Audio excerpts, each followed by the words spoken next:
Olá, gente, professor Paulo Júnior, continuando aqui com as aulas de pré-cálculo. Agora a gente vai, na verdade, juntar os conteúdos de função inversa composta, né? Se você não tiver visto um desses conteúdos nos vídeos, tá? Porque eu estou dividindo isso como aula 3, assista, tá? Ambos os vídeos, porque você precisa compreender algumas coisas aqui para esse vídeo. Pois bem, né? O intuito desse vídeo é apresentar dois importantes resultados. O primeiro, né? É que a função composta na sua inversa, né, mantém o valor de imagem, né, então tem o mesmo valor de imagem, né, é dizer que a composta nela mesma dá a função identidade, tá? Então esse resultado pode também ser visto da seguinte maneira, né, se acontecer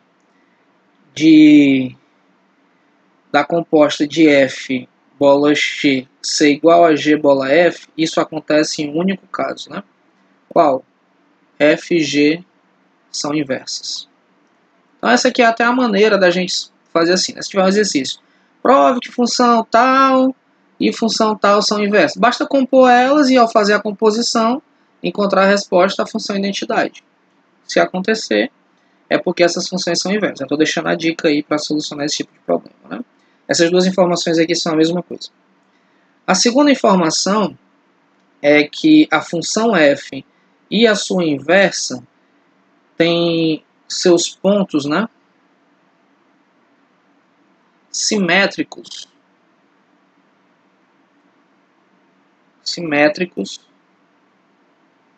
em relação à reta y igual a x, né?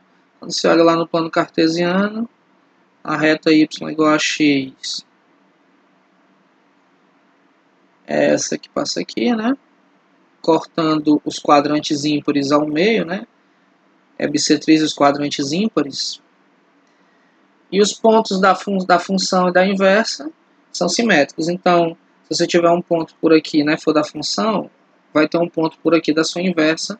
E vai parecer trocadilho, mas é mais ou menos isso mesmo. E vice-versa.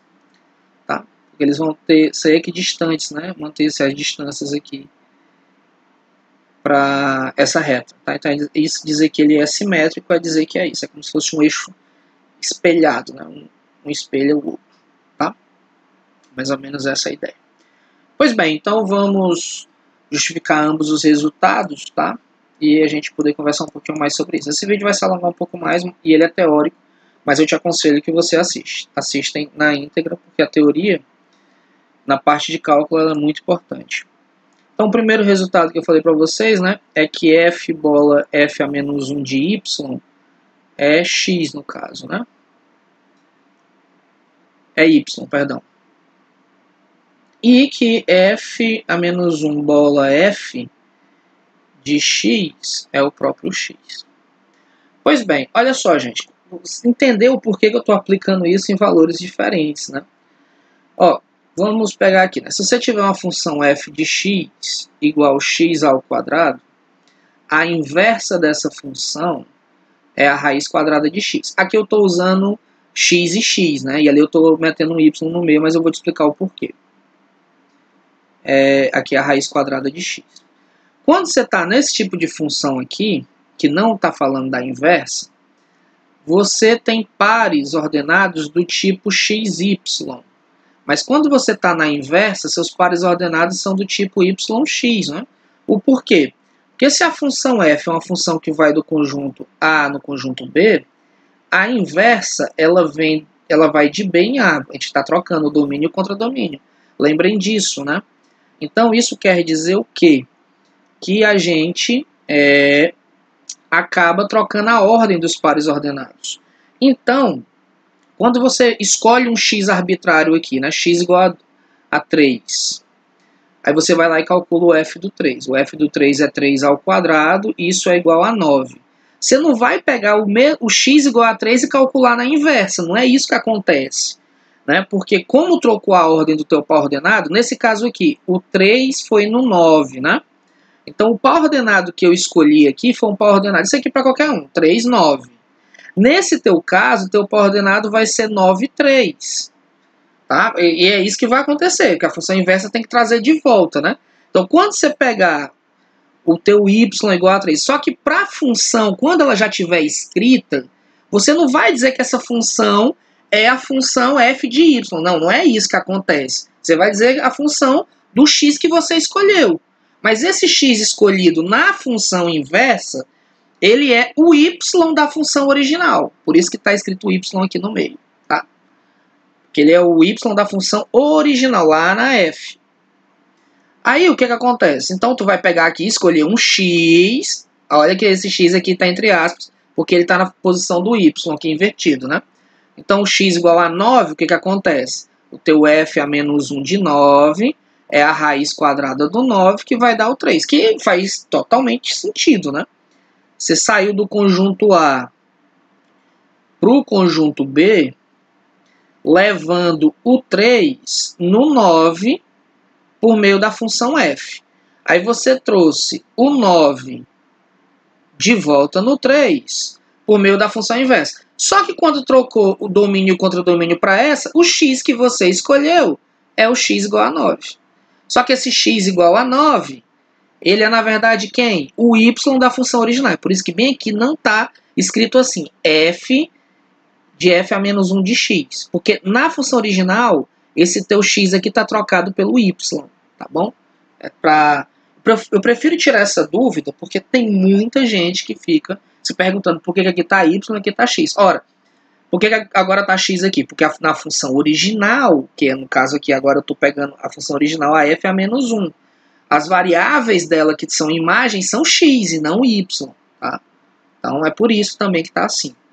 Pois bem, então, discutido isso, e acredito que tenha esclarecido um pouco algumas dúvidas que normalmente acontecem, a gente pode prosseguir. Então, quem é a f bola f a menos 1 de y, né? Ora, isso pode ser escrito assim, f a menos 1 de y. Quando você pegar a função inversa, olha os pares ordenados aqui, ó, e aplicar a f a menos 1 no y, quem é que você vai ter como imagem? X. Então, você vai ter isso aí como imagem o quê, né? A f, aqui dentro, tudo isso vai dar x. E quem é a f de x? A f de x, esses pares ordenados, eles também podem ser escritos assim, x, f de x, na função original.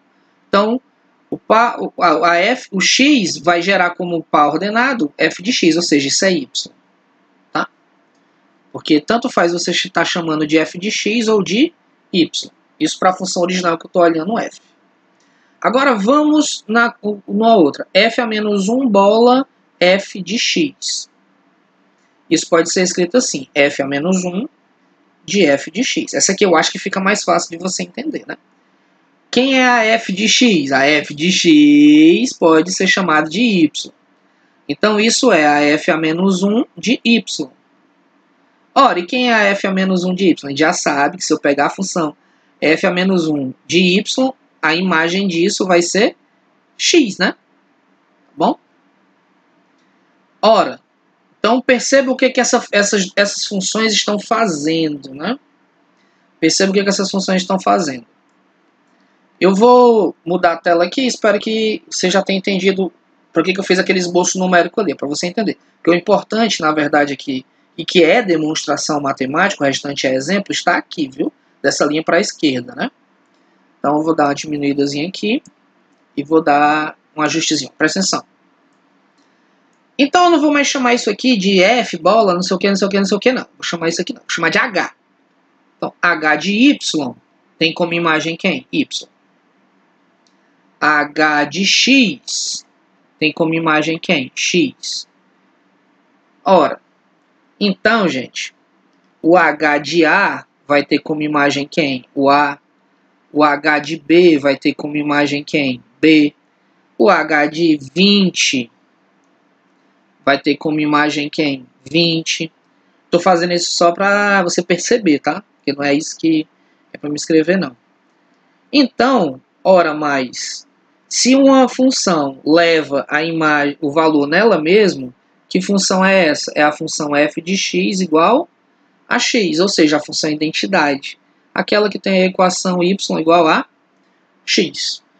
Então, quer dizer que se você compor duas funções, fizer a composta de duas funções, aonde essas funções são a função identidade, ou essas funções são inversas, a tua resposta vai ser a identidade. Ah, professor, mas aqui não deu x, deu y. Mas, gente, tanto faz dizer f de x igual a y ou f de y igual a y, né? É o mesmo caso, porque nesse caso aqui específico, x é igual a y, tá? E o motivo da gente estar com elas a ordem das variáveis trocadas aqui, eu acho que já ficou claro o suficiente. Eu risquei bastante, tentei te explicar. Caso você não entenda, deixa no comentário que eu tento fazer um novo vídeo só te explicando isso. Pois bem, então vamos prosseguir, né? O que a gente acabou de ter aqui como primeiro resultado importante dessa aula, né? A gente acabou de ter aquele resultado que eu enunciei dessa maneira, né? Se você pegar duas funções e compor elas e encontrar como resposta a função identidade, isso quer dizer que f e g são o quê? São inversas. É verdade, né? Olha lá. Ah, e detalhe, viu? Você ainda ganha que isso é igual, não importa a ordem que você faça a composição, vai dar a mesma coisa. O exemplo que eu já trouxe agora, né? Foi qual? Que f de x igual a x ao quadrado e f é a inversa igual a raiz quadrada de x. Vamos fazer aqui, ó, f bola f a menos 1. Ora, isso é a f da f a menos 1 de x. Né? A f é a x ao quadrado e a f a menos 1 é a raiz quadrada de x. Então vai ficar f aplicada em raiz quadrada de x. O que a f manda fazer? Manda pegar todos os valores e elevar ao quadrado. Ora, então eu vou fazer a raiz quadrada de x ao quadrado. Tem muita gente que cancela, né, isso aqui. Não é assim não, tá, gente? Isso aqui dá módulo de x e a resposta é x, né? O módulo de x é x positivo, x negativo. Na verdade, o módulo de x é x, perdão. É isso que eu estava analisando outra coisa. Olha aí, a composta de uma na outra deu quem? A função identidade. Vamos fazer o contrário, né? Vamos fazer a f a menos 1 da f de x. Isso é quem? É a f a menos 1, deixa eu só botar esse menos 1 mais bonitinho aqui, da função f de x. Né? Então, quem é a f a menos 1? Quem é a f de x? A f de x é x ao quadrado. Ora, então isso aqui é a f a menos 1. O que a f a menos 1 manda fazer? Manda fazer a raiz quadrada de qualquer valor. Então, isso é a raiz quadrada de x ao quadrado, módulo de x, que é x, tá? Não sai só cortando não, porque esse negócio de só cortar, né? Tu ia me dizer isso aqui, então. Né? Que dá 2, né? Se você só fizer esse negócio de cortar. Dá menos 2, aliás, né? E não é. Daria o módulo de menos 2, que é 2, viu? Então, cuidado. Só foi para exemplificar, tá? Então, percebam que quando você compõe as funções, não importa a ordem de composição, se elas forem inversas, a tua resposta vai ser a função identidade. Que no caso aqui, viu, para quem ficou bugado com aquele y, tanto faz dizer que deu x ou deu y, porque nesse caso específico, tá, y é igual a x para a função identidade. Tá bom? Então, tanto faz. Bem, o segundo resultado do vídeo, sei que o vídeo está um pouquinho extenso, né? Assim, no padrão do que eu faço, mas eu prefiro fazer logo de uma vez só. É o seguinte, que os pontos são simétricos, né? Com relação ao eixo y igual a x. Cuidado, que esse resultado não é o mesmo do anterior, não. O anterior é garantir que se você compõe duas funções, elas são inversas, a resposta é a função identidade. Aqui está garantindo que os pontos dos gráficos de uma função e da sua inversa são simétricos. Tá bom? Ora, como que a gente pode estar garantindo isso? Simétricos em relação à reta y igual a x. Para a gente garantir isso, né, vai entrar praticamente o que a gente já conversou. Né? Lembrando que a função f é uma função de a em b, a função f a menos 1 é uma função de b em a, né? Inverte aqui. Então, com essa informação, o que a gente pode dizer, né? A f bola f a menos 1, ela é uma função de quem em quem? A f bola f a menos 1 é uma função, no caso, de b em b, né? E a f a menos 1 bola de f é uma função de a em a. Para um pouquinho o vídeo aqui, pensa um pouco e reflete que você vai perceber. Essa daqui teve uma hora que eu chamei ela de h, não foi? E essa também. Para um pouquinho e reflete que você vai perceber que os valores vão acontecer exatamente isso. Uma coisa que foi dito também é que se o ponto xy pertence à função f, então o ponto yx vai pertencer à função inversa. Ora, o que é que acontece aqui? Né? Então você tem esse valor de x e esse valor de y para a função original. E lá na outra você vai ter o ponto yx, o contrário. Né? O que que esses dois pontos são em relação a essa reta onde y é igual a x? Eles são exatamente simétricos. A gente pode fazer isso de várias maneiras. Né? Uma delas seria garantir que esses dois triângulos são esse triângulozinho aqui e esses são congruentes, o que não é absurdamente difícil, né? É até fácil de demonstrar aqui. Pega o triângulozinho e garante que eles são congruentes. Então essas distâncias aqui que eu já marquei são iguais, né? Então essa distância aqui é a distância y menos x em módulo, né? Que é o final menos o inicial. Essa distância aqui é y menos x em módulo, né? Então esse segmento aqui já é do tamanho desse. Esse segmento aqui ele pertence a ambos os triângulos e é do mesmo tamanho, então esses dois já tem um lado lado, né? Muito bem, e esse ângulo aqui, ó, e esses são perpendiculares, né? Dá pra gente garantir isso também. Basta você analisar um pouquinho que você vai conseguir fazer essa garantia que eles são perpendiculares, até porque esse aqui é perpendicular, então completa um quadrado aqui, tá? Então esses carinhas que estão aí são diagonais de um quadrado, a diagonais do quadrado são perpendiculares, porque esse carinha é do tamanho desse, que é do tamanho desse, que é do tamanho desse. Pronto, então se esses ângulos são perpendiculares, eu já tenho dois lados iguais, esse triângulo é congruente a esse aqui, então esse segmento é do tamanho desse, e se essas distâncias são as mesmas, em relação a essa reta, esses pontos aqui, eles são simétricos. Que era o que a gente queria, né? Garantir que eles são simétricos. Mas por que você está dizendo isso, professor? Gente, é porque vai ficar bem legal analisar gráficos de funções. Olha só, aí agora é hora divertida, né?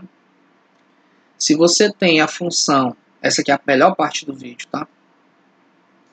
Se você tem uma função f de x igual a x ao cubo, a inversa dela é a raiz cúbica de x. Aí quando você desenha x ao cubo, ela é assim, ó.